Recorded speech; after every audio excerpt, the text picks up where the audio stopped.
ప్రియ సహోదరులారా, యేసు ప్రభు తన శిష్యులతో చెప్పాడు.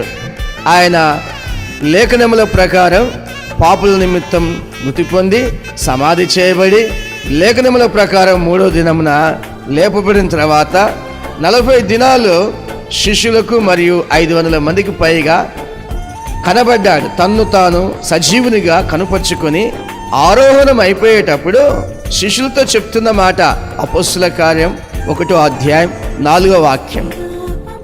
నా వలన వినిన తండ్రి యొక్క వాగ్దానం కొరకు కనిపెట్టుడి.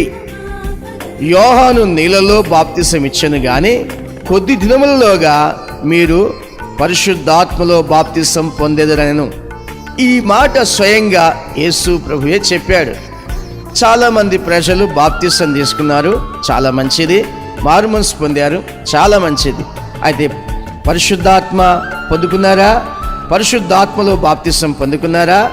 పరిశుద్ధాత్మలో బాప్తిసం ఒకవేళ ఒక మనుషుడు పొందుకోకపోతే గనక పరలోక రాజ్యంలో ప్రవేశించలేడు అని యోహాను సువార్త 3వ అధ్యాయం 5వ వాక్యంలోనే రాయబడింది.